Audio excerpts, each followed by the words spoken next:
So in Tanya chapter 14, we continue to elaborate on our favorite character, which is the Beinuni, the intermediate person, who actually is the inspiration for the name of the book. The name the author gave the book is the Book of Beinuni, the book of the intermediary person. And just to summarize in short, we describe that every person has two souls. And then we describe how each soul has the 10 sfirot, which is the emotion and the intellect. That's really the person you are. And in addition to the 10 sfirot, you also have 3 garments, which are thought, speech, and action, which is how you express yourself to yourself and to the world around you.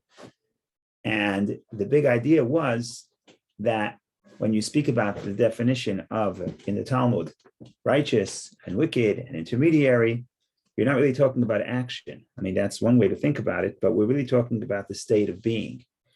And the righteous person, the tzaddik, the state of being is that there is no animal soul. There is no drive for the self, either because it's so minute, the animal soul is so minute and so small, it's not strong enough to create an actual urge within the person, or because it has been transformed. That's the 2 types of tzaddikim, 2 types of righteous people. And then you have the wicked person. Who's the wicked person? Not so bad. Once in a while, the evil inclination dominates the person's body, dominates the person's city, right? We had the metaphor of the city. So that's the wicked. And within wicked, there's also a wide spectrum. And then we introduce the Beinuni in chapter 12. What's the Beinuni? The Beinuni is somebody we are in the inside, in his heart, in his emotions, in his 10 sfirot, the animal soul's alive and well, thank God. And therefore he has the urges and desires that are negative and destructive. It's not a problem. That's in that sense, he's not like a tzaddik. However, when it comes to the garments, when it comes to control, self-control over the thought, speech, and action, here he is in complete control all the time. And in that sense, he's like the righteous person. In that sense, he's like the tzaddik. And this helped us explain a few things that a few of the Talmudic statements that were mentioned in chapter 1. And by the way, that's what we're going to do in 14, is clarify more of the rabbinic sources mentioned in chapter 1. But just to review from last week, is that it said, if the entire world tells you you're righteous, be in your eyes like a rasha, like a wicked person. And on the first page of the Tanya, we say, what would be the point of that? Why would I consider myself like a wicked person? What does it help me to be wicked? What is it? In other words, how would that do good? If I think I'm wicked, either it will depress me, or if it doesn't depress me, that's a separate problem. But I'm not depressed that I'm wicked. So the big idea, what Rabbi Shneur Zalman said, you got to read the verse, the statements very literally. If the whole world tells you you're righteous, why do they tell you you're righteous? Because they evaluate you based on your thought, speech, and action, what they could see. Nevertheless, you be in your eyes like a rasha. What's like a rasha? Like a rasha, like a wicked. You're not wicked. You're like a wicked. You're like the Beinuni, you're intermediary, who's like wicked because in the inside, they still have the negativity. So that's what we said last week. And we also, all the past weeks, and we also last week defined that there's a spectrum within the Beinuni. We don't want to get too far into that. Chapter 14, what Rabbi Shneur Zalman does, begins to say, to highlight this point, the Beinuni is accessible to everybody. Everybody could be a Beinuni at any time, at any moment.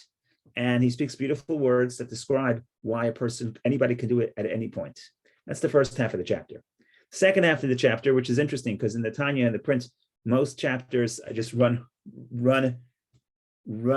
out throughout the chapter. There's no paragraph breaks, but here there's one break. Is the first half of the chapter and the second half of the chapter. Second half of the chapter, we start dealing with, again, the rabbinic sources, the oath, where we have to deal with this problem because the oath that we said on the first page of the Tanya, it said that before the Talmud says that before a person's born, we make him take an oath to eat tzaddik, be righteous, don't be wicked. Even if the whole world tells you that you're wicked and that you're righteous, consider yourself as wicked. So this causes a problem because we have to define, what does it mean that I have an oath to be a tzaddik, to be righteous, if we just finished saying that not everyone could be a tzaddik, we can only be a Beinuni. So we'll have to deal with that in the second half of the chapter. But I think we're ready to jump in. At least we'll jump in. Maybe we'll read the first half of the chapter, then we'll introduce the second half of the chapter, and then we'll read that. So that is the introduction. Our Rishner Zalman in this chapter speaks very clearly and eloquently and inspiration, and his words are very inspiring. So you'll hear it from him. You don't have to hear it from me. But if anybody wants to comment or question or raise something from the past or any other questions or clarifications, now would be a wonderful time before we jump in. L'chaim.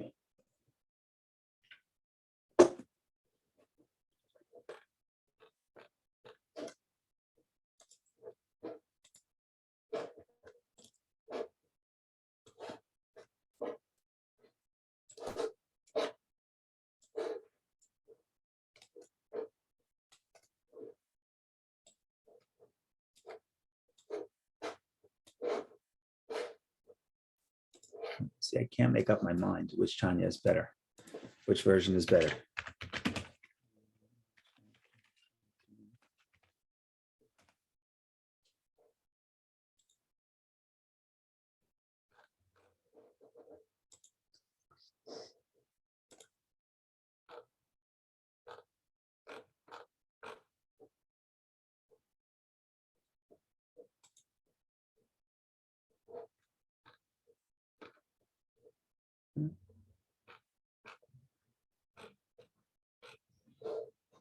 I'm sorry, I'm just trying to find an alternative translation.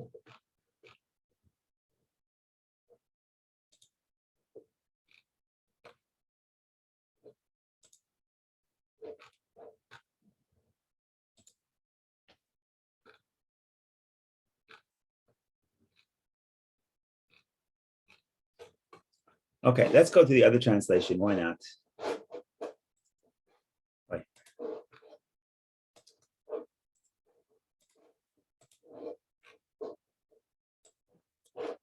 Okay, this is just a literal translation, a little archaic, but we'll see what we can do. It's shorter, so it's everything out that ever says. Let's try it. Let's see what happens.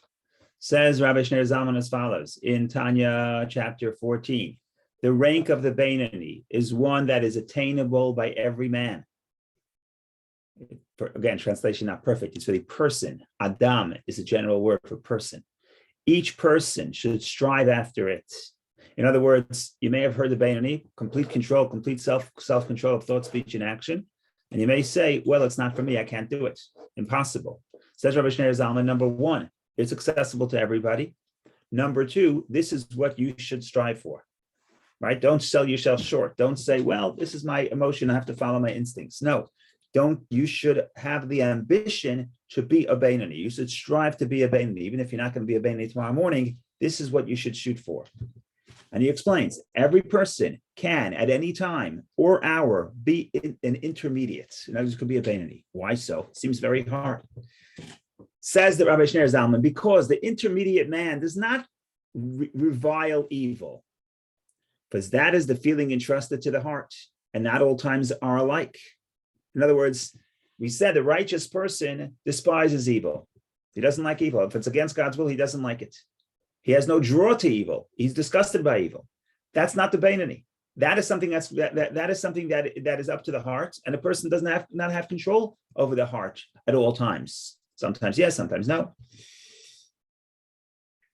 His task is only to turn away from evil and do good in actual practice, indeed, speech or thoughts, wherein the choice, ability, and freedom are given to every man that he may act, speak, and think, even what is contrary to the desire of his heart and diametrically opposed to it, right?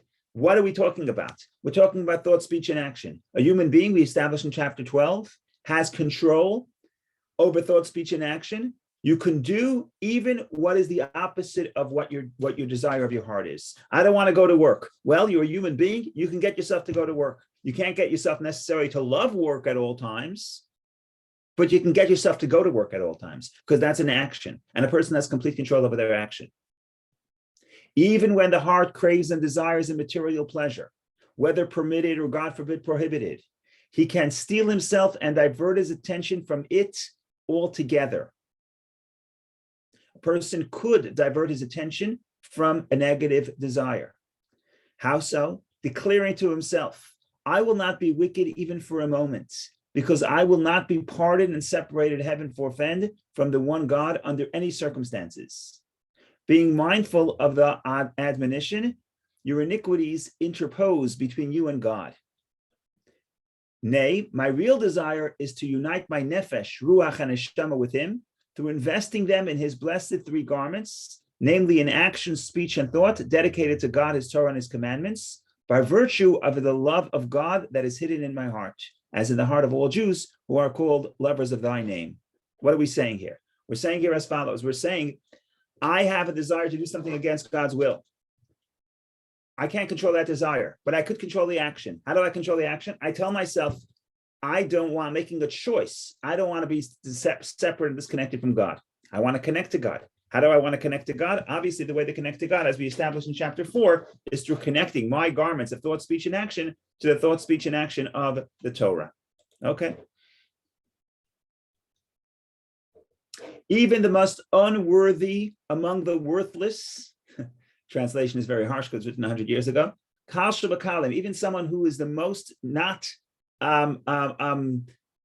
aware of heaven, is capable of sacrificing himself for the sanctity of God.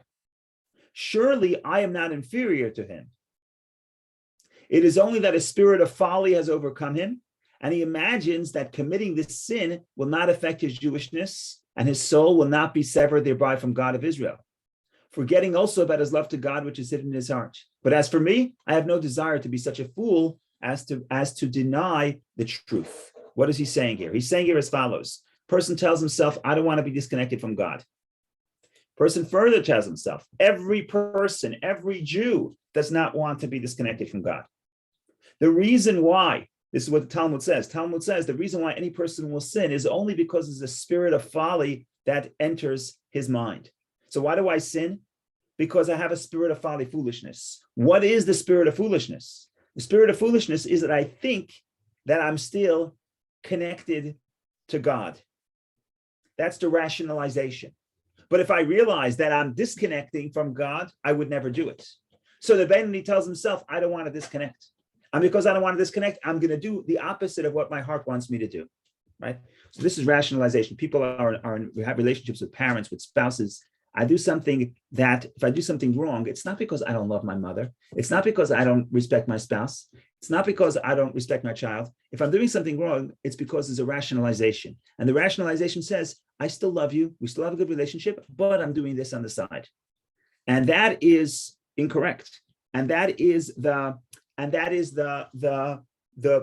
folly that the person tells himself when the justification and the rationalization to go against God's will. Says Rabbi Shneur Zalman, if my heart wants me to do something negative, I tell my heart, I'm not doing that. I'm not being that person. I'm not being that fool. Rather, I want to be connected to God, and therefore I will connect my thought, speech, and action to holiness and positivity, and not to negativity. So that's what I tell myself to be in order to remain and be a Beinuni.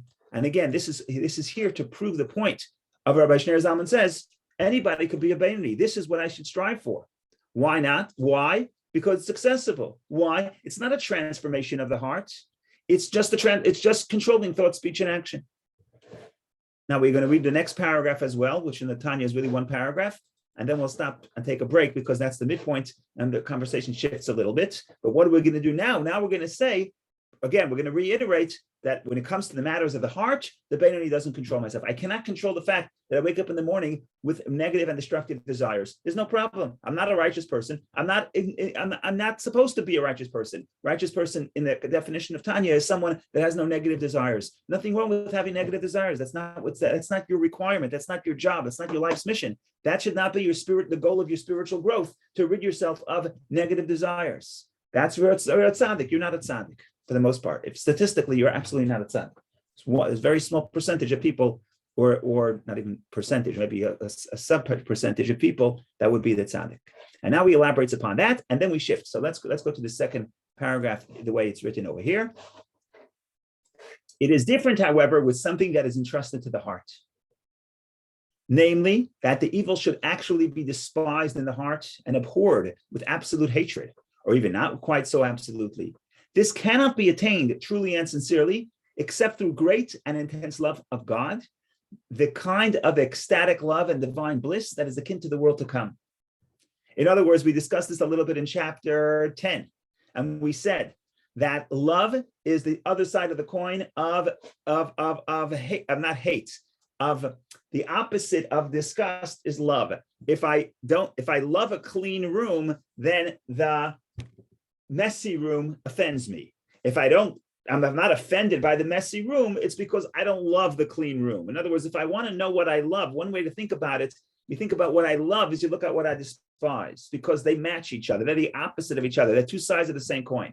So he says, I cannot get to the point where I should despise evil. Why? To despise evil, you can only despise evil if you have an intense love to God. This intense love to God is not something that a normal person could achieve in this world. You can only achieve it in the world to come. In the world to come, the soul in heaven could experience that potent love to God to the extent that the love is so strong, and therefore it abhors it, it despises the opposite of God's love. Now, so happens to be that the sages say that if you're righteous, you get your portion in the world to come in this world. What does it mean? It doesn't mean that you're rewarded in this world because some righteous people in this world suffer. What it means is the spiritual love to God that you will have in the world to come, you experience in this world. That's the exception. And therefore, the tzaddik loves God so intensely that he also happens to despise the evil. And that was the verse that King David, we're going to quote later in the Tanya. King David says, I hate them with the ultimate hatred. And that's only because his love to God is absolute. So we're going to elaborate upon this. And here we go. And we say of this experience, in other words, if somebody has such a great intense love to God, like a tzaddik, and therefore he despises evil completely, the rabbi said, thy world wilt thou see in thy life.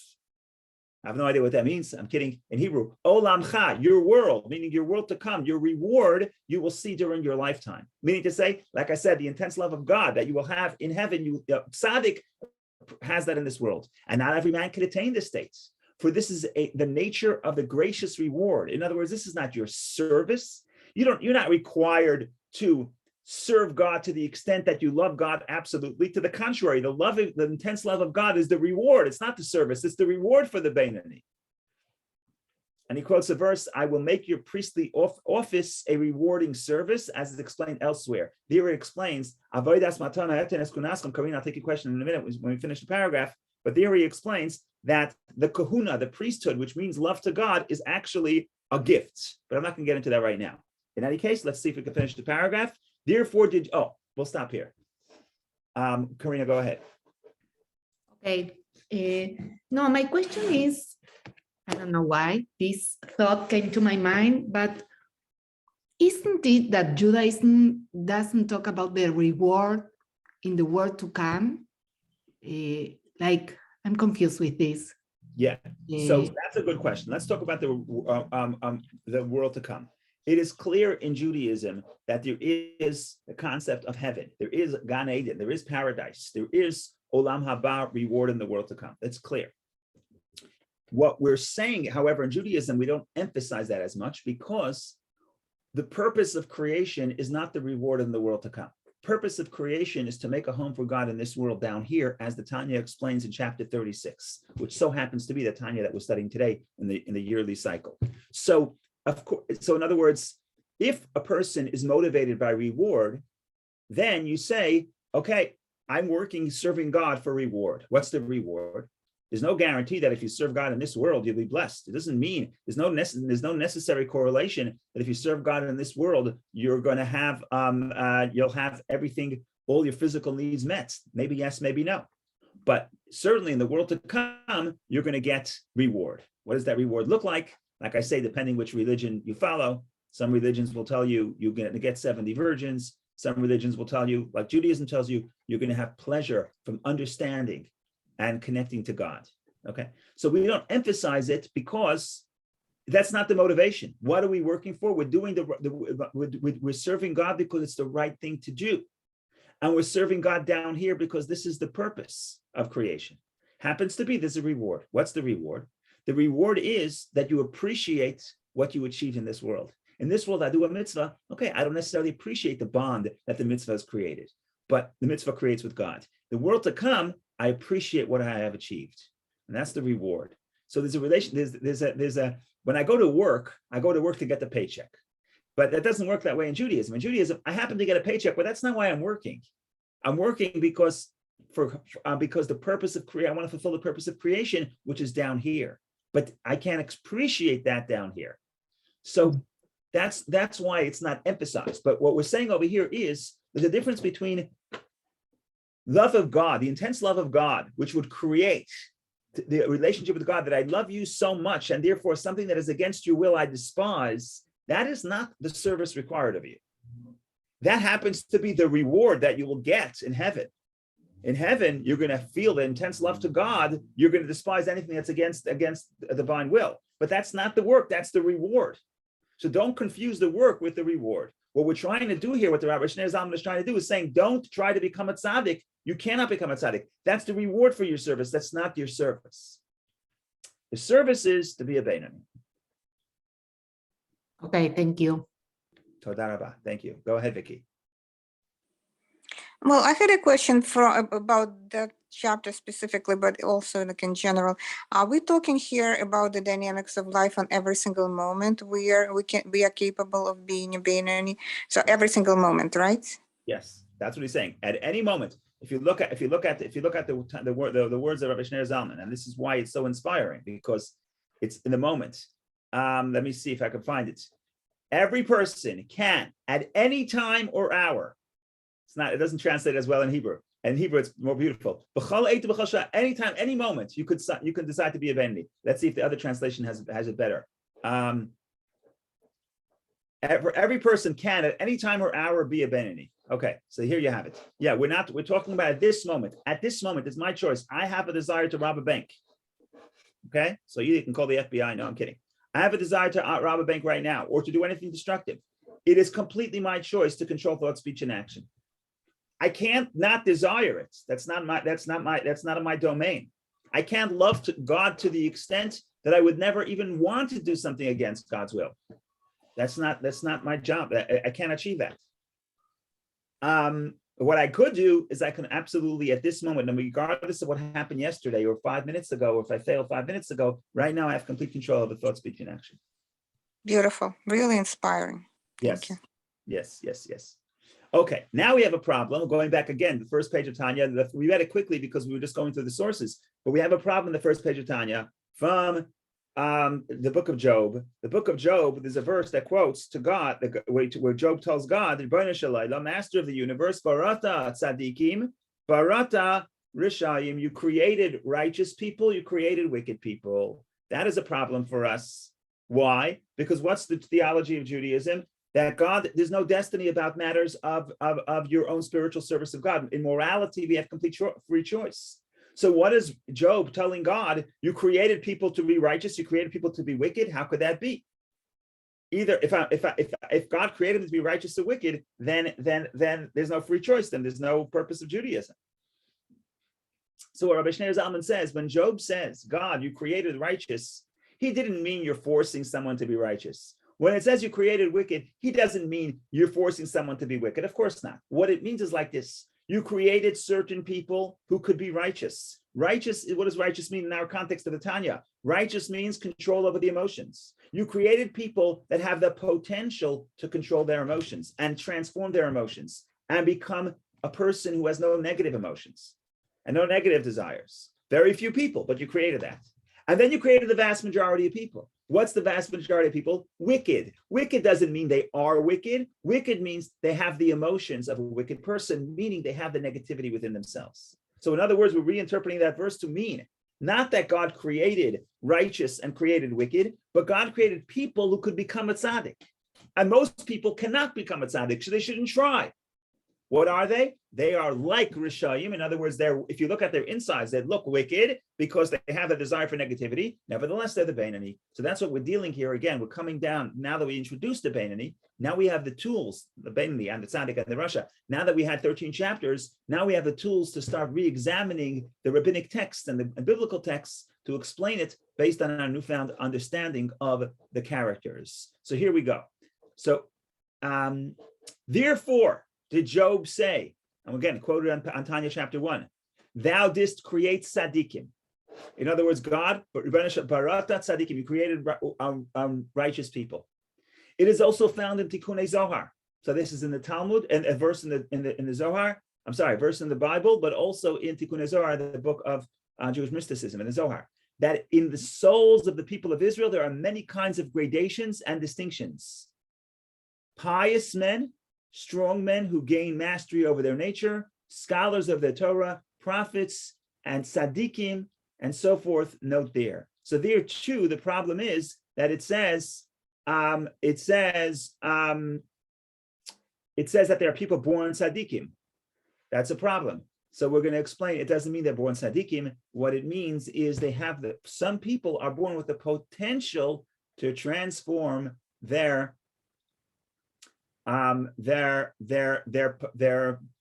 souls, their inner core, just to positivity. Now we can understand the redundancy of the oath. Okay, we'll stop here. We have to explain. Okay. So far, so good? Everyone, no one signed off, so I guess. Yes. Okay. Now we're going to go back to the verse, to the original page of the Tanya. Let's pull it up. Chapter 1.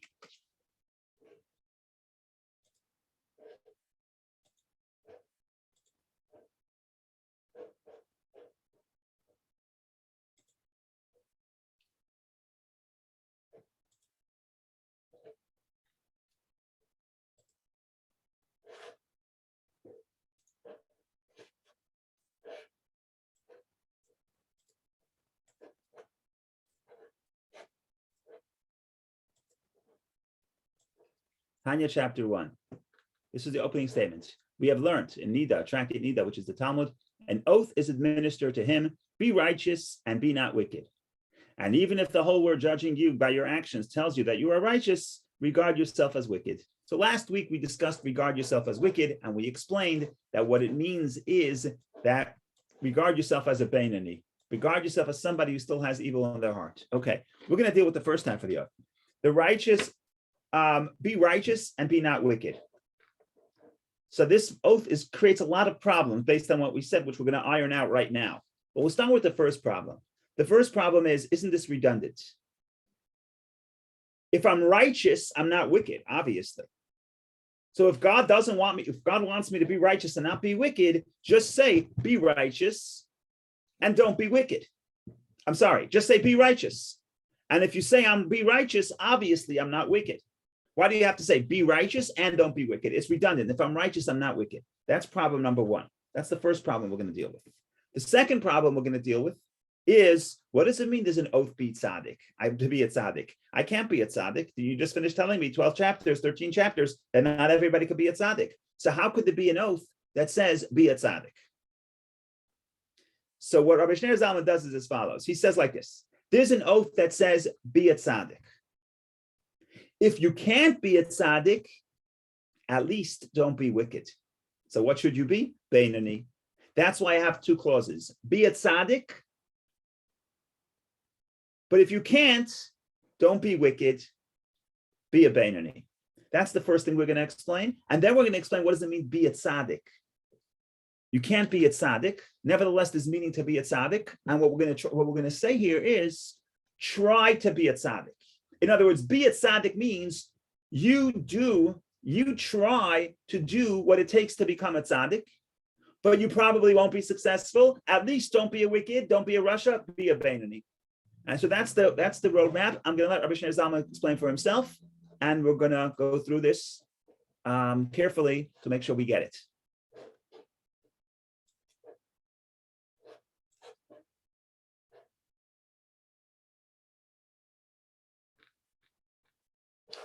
Now we could understand the redundancy of the oath. Be righteous and be not wicked, which is unintelligible at first glance. Makes no sense. Since he warned, be righteous, where is the need to put him on oath again that he shall not be wicked? If I'm righteous, I'm obviously not wicked. Why the need for two clauses in the oath? Be righteous and don't be wicked. If I'm righteous, I'm not wicked.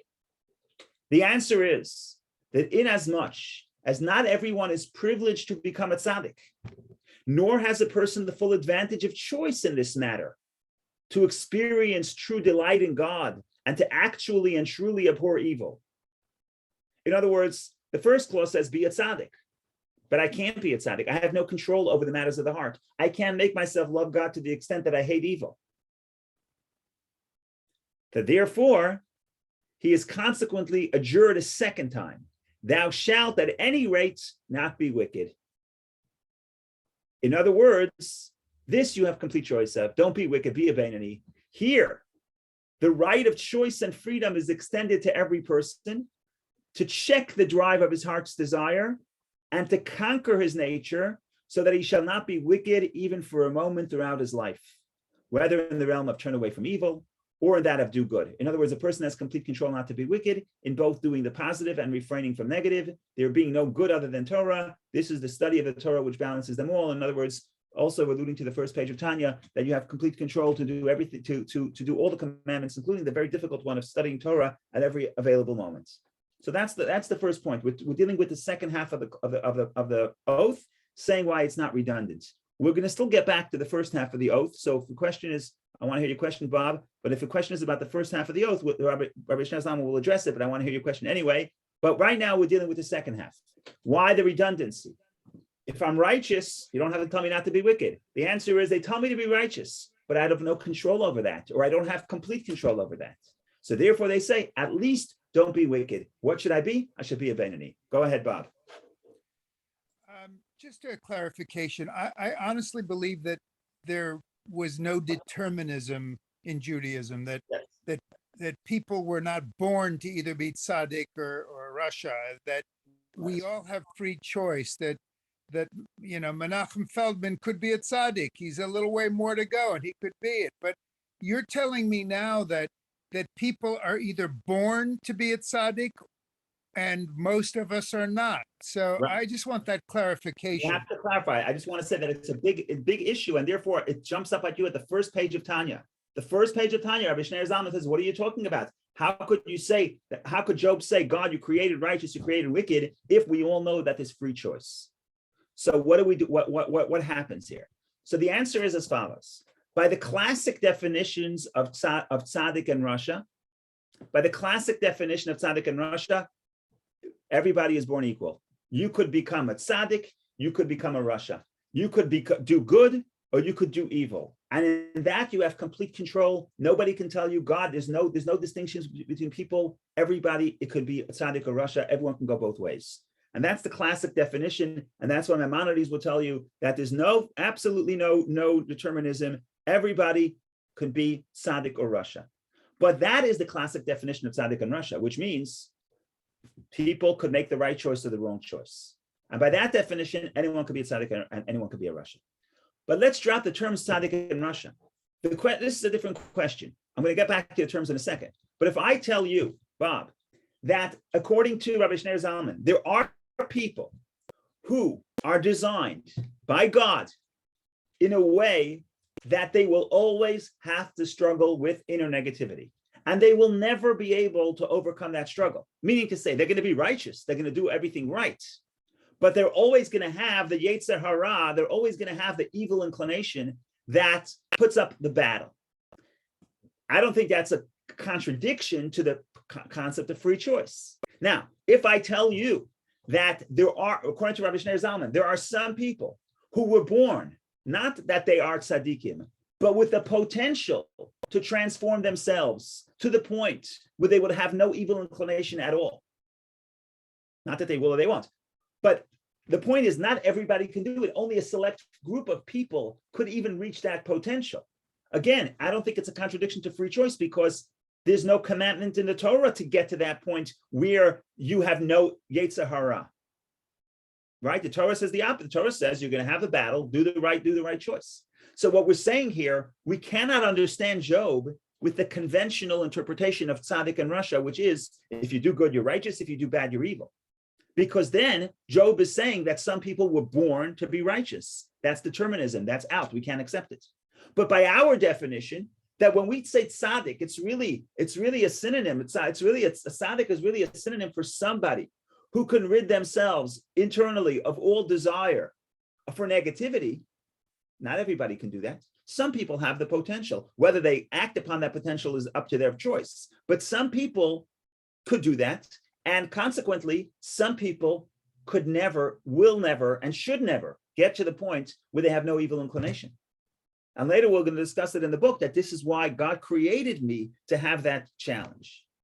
And that challenge means I'm not a tzaddik, which is totally fine for my spiritual path.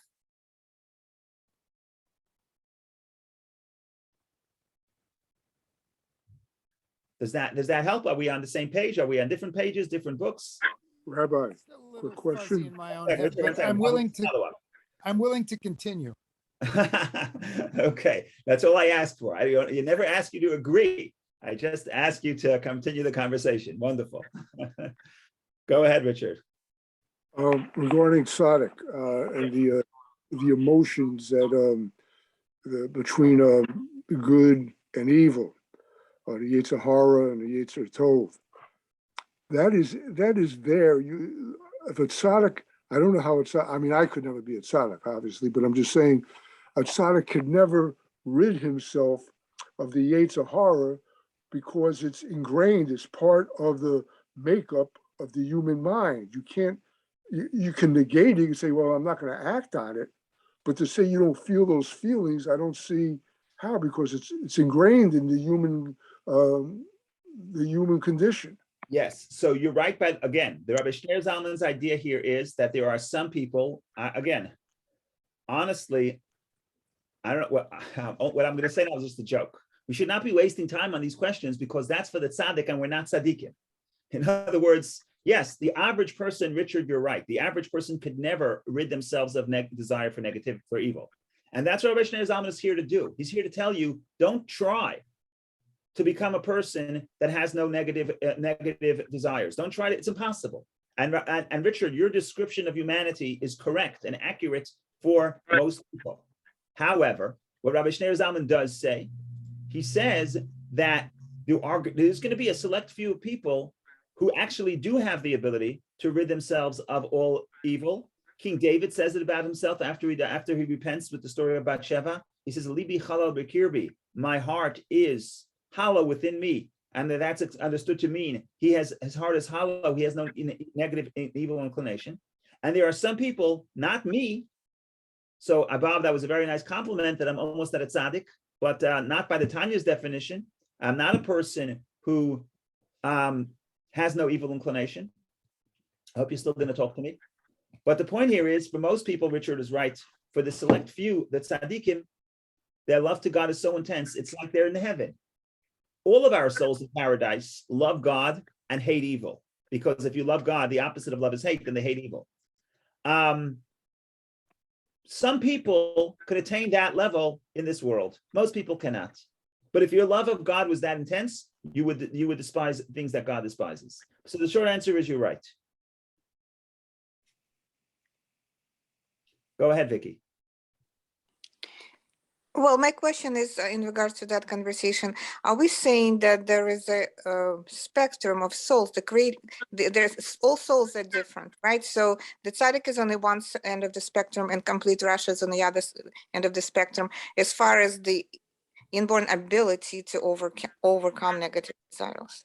So in that case, I would say the inborn ability, there's no spectrum. It's either you're in or you're out. In other words, some people have the ability to get rid of evil, and some people are created in order to battle the evil. There's no spectrum. It's either it's one or the other. Regarding of how much I'm going to battle the evil, or how successful will I be in battling the evil, meaning how successful will I be in taking control of my thought, speech, and action, here there's a spectrum, but that spectrum is a result of choice. But the question of whether or not I'm a tzaddik is not a spectrum. It's either I am or I'm not. Now, it happens to be in tzaddik there's a spectrum, but the point is tzaddik, not tzaddik, that's binary. Right, but you also said that there may be certain areas that the person is capable of being. Oh, that's the second half of the chapter. That's what we're up to right now. Okay, thank you. Okay, now we have the second half of the chapter. The problem is, I think Bob is perturbed by this a little bit. The problem is that the oath says, be a tzaddik. Rabbi Shneur Zalman says, no, be a tzaddik means try to be a tzaddik. But if you can't be a tzaddik, at least don't be wicked, be a Beinuni. So the second half of the chapter says, you have to try to be a tzaddik. In other words, you have to invest the effort to be a tzaddik. You may or may not be successful. You have to invest the effort. And that's the first half of the oath. So we're adding a little depth to the oath. The oath is try to be a tzaddik. Do your part to be a tzaddik. If you can't, at least don't be a rasha, but still try. Now, what does it mean to try to be a tzaddik? We're not talking about try to do good. The Beinuni does good. When we say try to be a tzaddik means try to get to the point where you despise negativity and you despise all desires that are negative, and your love to God is very intense. Try to do that. You probably won't be successful, but try. And that's what God says, try to be a tzaddik. Now, how do you get to that point where you actually love God and your love to God is so intense that you actually despise negativity? The answer is you can't really do it that way. You have to meditate about the fact that the destructive behavior is destructive. And you also have to try to meditate about the greatness of Hashem, to try to awaken a love. And then he says a little bit, at some moments, you will be like a tzaddik. You will have tzaddik moments where you love good and you hate the evil. And you're doing your part to try to be a tzaddik. And you'll be successful occasionally. But regardless, don't be a rasha, be a Beinuni. Okay, now I'm just letting you off. There's a trigger warning here. The sages say something not nice about women, but the reality is just the trigger. So if you have to go off, you can go off. But the reality is you have to understand what the sages are saying and the context of what they're saying. They're not saying about the women. They're saying about people in general. It happens to be that it was in the context of talking about the lustful desires for a negative relationship. So the sages say, if you really think about, if you have this terrible desire to sin, you have to think about that the sin is disgusting. So think about the fact that all physical things ultimately are disgusting, and all physical things ultimately are going to rot in the grave, and it's pretty disgusting. Okay, now, should you go thinking about this all the time? Of course not. But if you feel that I have a terrible negative desire, I have a negative desire, and I need to battle that desire by telling myself that this lustful thing is actually the enemy. This lustful thing is terrible. So that's the language the sages use.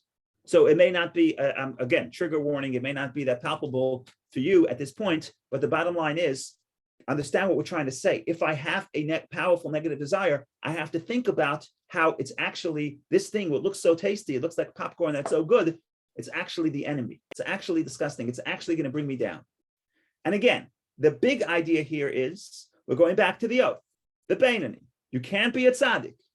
Probably not. You probably will never be a tzaddik. Ridding yourself completely of desire for negativity. Actually loving God to the extent where the negativity is disgusting to you. You probably won't get there. And therefore, the second clause of the oath is, don't be wicked, be a Beinuni. Nevertheless, do your part to be a tzaddik, which is meditate in the fact that the things that are negative are disgusting, and the things that are and love to God is great. Now, it doesn't mean what is about to say that every person or every woman is disgusting. No, if I have to use this term, I should think about it. Okay, I don't want to go too much on that. At the end of the chapter, we get Kabbalistic, and we talk about ibur. Ibur is something that impregnation, and Vicky knows about this, that in Kabbalah there's reincarnation and there's impregnation. Impregnation means a soul of a tzaddik can enter my soul and give me a tzaddik experience. So at times, if I try to be a tzaddik, God may gift me with experience from another soul that comes into me. And therefore, even though I am not a tzaddik, I'm the person who Job classified as somebody who I'm created as a wicked, meaning created in the point that I'm always going to have to battle the evil. I'm never going to have the intense love of God that will rid my heart of all negativity, like Richard explained. But there could be a moment where I will have ibur, will I have impregnation from another soul, will enter my soul and give me a tzaddik experience as a response to make my trying to become a tzaddik, which is the first half of the oath. So let's read it inside. Hopefully we'll be able to understand what's going on here. And then we could, of course, debate for the whole week. That's why we have a full week between chapter and chapter, so we can internalize and debate. Okay, here we go.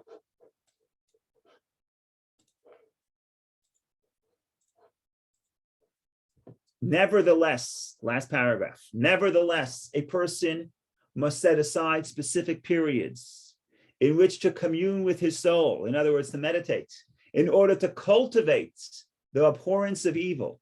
In other words, you have to try to become a tzaddik. So you say you're not a tzaddik. Okay, I know you're not a tzaddik, but try to be a tzaddik. Again, tzaddik definition is not only I don't desire evil, I hate evil and I love God. How am I going to do that? Reminding the self of the admonition of our sages that woman is a vessel full of filth. If you're a doctor and you know the inside of the anatomy of the body, the outside may be pretty, the inside's a mess. Now, it's not just women, it happens to be also men, but we're talking about the man who can't control himself. So we say, this is what you should think about if you need it. And in like manner, so too all dainties and delicacies turn into a vessel full of filth. So I go into the bakery and I see a donut and I'm lusting for it. I love it. It looks so delicious. So if I want to get to the point where I should despise it, you say this thing is disgusting. It's going to rot.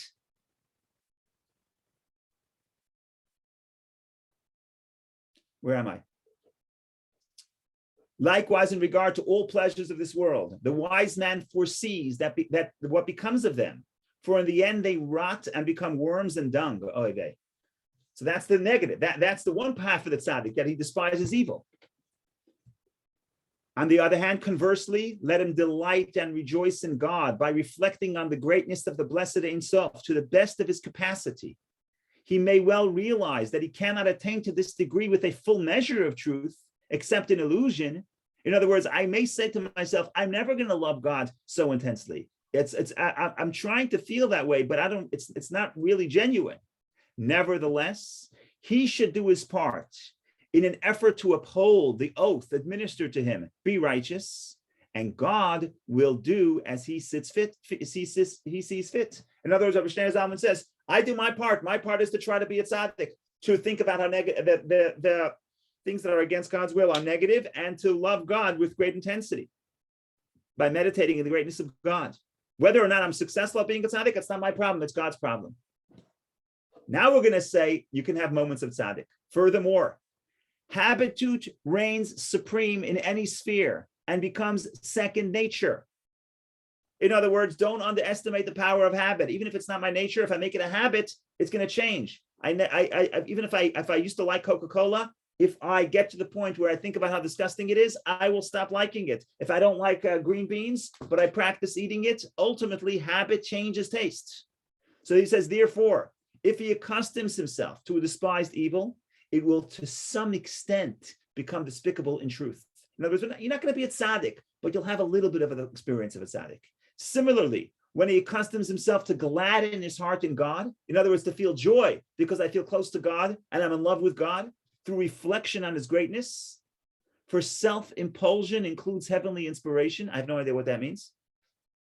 With all that, perhaps a spirit from above will descend upon him, and he will merit something of the spirit, ruach, that is rooted in some tzaddik, that will attach itself to him, so that he may serve God with true joy. As it is written, rejoice, O ye tzaddikim. In other words, the true tzaddikim are the ones who experience true joy of connection to God in Israel. Then will in truth be fulfilled in him the avowed oath, be righteous. What are we saying here? We're saying here we have a very complex oath that we dropped on the first line of the Tanya. And this oath, it's brilliant how the sages can pack in so much information in one statement. What are we saying? We're saying be righteous and don't be evil. It cannot mean the conventional interpretation, which is do good and don't do evil. Because if that would be the conventional interpretation, you don't have to be redundant. Just say, do the right thing, don't do the sin, and you'll be righteous. Say, be righteous. If I'm righteous, I obviously didn't rob the bank. Why do you have to say, be righteous and don't rob the bank? So what the sages are alluding to by the redundancy is that there's two things going on here. Because we're not talking about the conventional definition of tzaddik, which is someone who does good, and the conventional definition of Rasha, which is someone who does evil. What we are talking about is Can I transform my inner soul? Can I transform my emotions? Can I get to the point where I despise evil because I love God so intensely?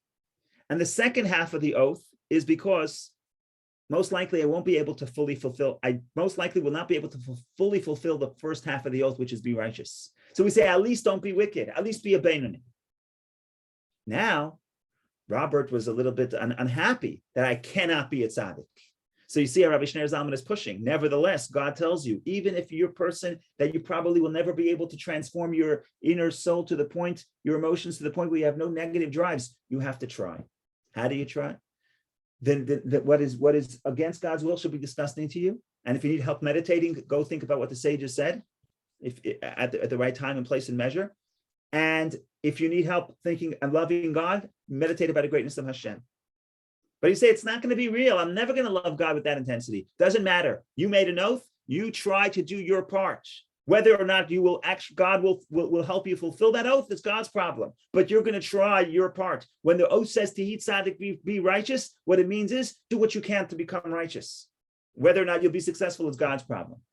That's point number one. Point number two, God may respond. God may give you the spirit of some tzaddik to come into you and give you a moment of love to God and joy with connection to God, because God sees that you're trying to do not only the second half of the oath, which is don't be wicked, be Beinuni, but also the first half of the oath, which is be tzaddik. That's the story in short. It's a beautiful, beautiful chapter because it's practical. I'll take Bob's question in a second. It's practical, like Vicky says. The past doesn't matter. The future doesn't matter. It's right now. Right now, I have the choice to be a Beinuni. I have the choice to control thought, speech, and action. That's what we're talking about right now. That's the first half of the chapter. And it's very inspiring and very liberating. It's liberating in a sense that I don't have to be rid myself of negativity and that I could control my negativity. So that's inspiring. But the second half of the chapter is also inspiring. And that's talking about what is the trajectory of my life? What's the long-term picture? And the long-term picture is I could try and I should try to become a tzaddik, knowing that I probably will never become that, but try, do your part to despise evil and to love God. And what will happen? Up to God. And maybe you'll have a moment of a tzaddik, because God will send you a spirit of a tzaddik into you, and you'll experience the moment of true joy and connection to God. So this, ladies and gentlemen, is the story in short. Beautiful chapter, in my opinion. It's beautiful. It's really beautiful. Okay, Bob, go ahead, please. Well, it all kind of came together for me at the end, and I'm just thinking out loud. It's not only not a redundancy. God is giving you two ways of getting to a place. He says you can either take the fast way and become a tzaddik, or try to become a tzaddik, which is likened to taking an airplane from JFK to Florida. Right. He says, listen, if you can't take it the fast way, go the slow way. Get your sneakers on and start walking. Right. Eventually, you'll get there. Beautiful. And the whole idea of Na'aseh v'nishma, even if it doesn't occur to you, just start doing it. Right. And then that's talking about the self-propulsion will become the heavenly inspiration. Doing it enough will finally get you there. You walk far enough, you'll get to Florida. Agreed. You may or may not, but you're doing your part to get to Florida. Okay, let's do a little exercise here. I need someone to speak up and tell me an example of a food that you despise, you don't like, but for this to work, it has to be something that you're not allergic to, just that you don't like it. Food that you wouldn't eat. It could be tomatoes, it could be whatever it may be. It could be broccoli, it could be, when I was a kid, what do they call it? The peas, the green peas, what do they call it? I forgot what they call it. I couldn't eat it. Is there something that somebody help me out here? Give me an example of a food that you're not allergic to, but you cannot eat. Everybody here will eat anything. Amazing. Richard, anything? Help me out. Yeah. Give me an example. Pork. Something About pork. No, that's the Torah prohibits. Something that the Torah doesn't. God doesn't prohibit it, and your doctor doesn't prohibit it.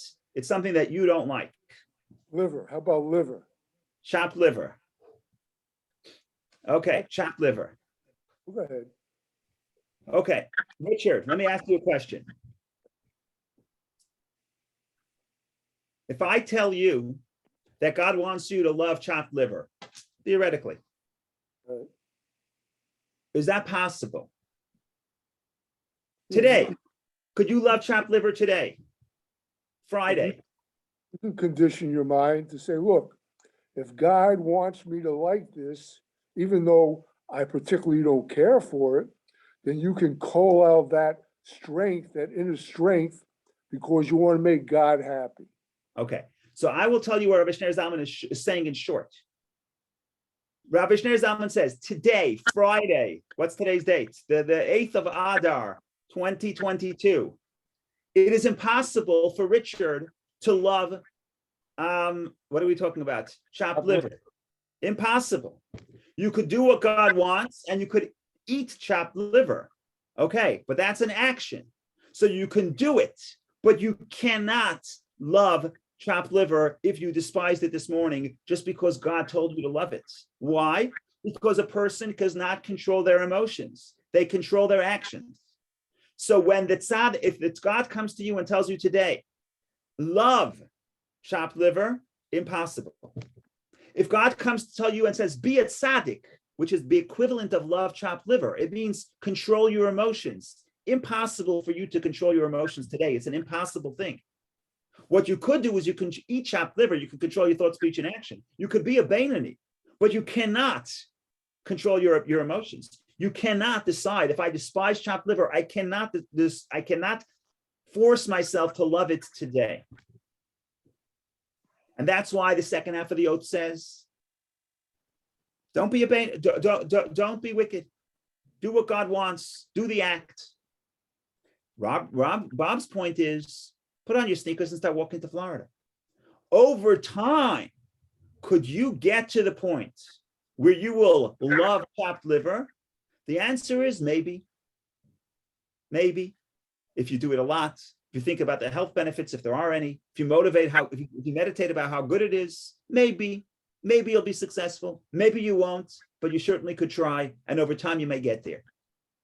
So that's the two clauses. If you look about right now, Vicky said it in this chapter, could I be a Beinuni right now? The answer is unequivocally yes. Could I eat the chopped liver? Yes. Could I love it? Not now. Could I be a tzaddik? Not today.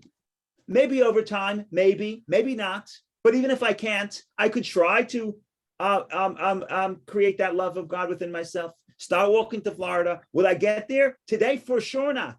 Over time, maybe not. So in my mind, that's one way to summarize the chapter. A Beinuni, I could be today, any moment. Tzaddik, I cannot be today. I cannot control my emotions today. Over time, maybe, probably not. Maybe, even if yes, maybe a little bit. Maybe God will help me. That's the pitch. Rabbi, but being a Beinuni too, you say you could beat at the moment. The discipline is Yes. to maintain that. But it's doable. I could do it. I could eat broccoli even if I don't like it. Could I love broccoli? Not today. Could I eat it? Yes. If I paid you $1 million, I don't like broccoli. If I paid you $1 million to love broccoli, and I'm gonna test you with a lie detector machine, okay? Today, give me $10 million. I can't love broccoli. I hated it this morning. I could eat it for $1 million, but I can't love it for $1 million. Over a year, maybe I could love it for $1 million. Maybe.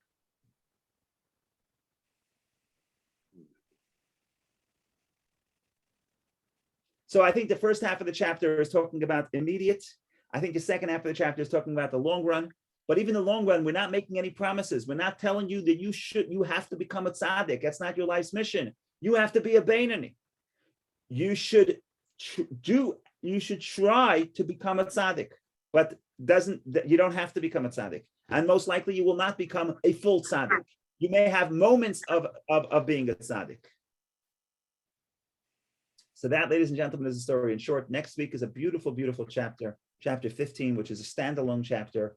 It's about the Beinuni, but it's standalone, and it's about effort. It's about the value of effort. It's an absolutely beautiful chapter. So even if you say a lot of l'chaim on Purim, which is on Thursday, Friday morning, you still want to be here for chapter 15 because it's a beautiful chapter. If you can't be here for chapter 15 because you're either busy doing good deeds or for other reasons, God willing, we'll remember to record it, and then you'll be able to watch it later. Have a Thank wonderful you. and Thank only good news. Good. Have a Be good shot.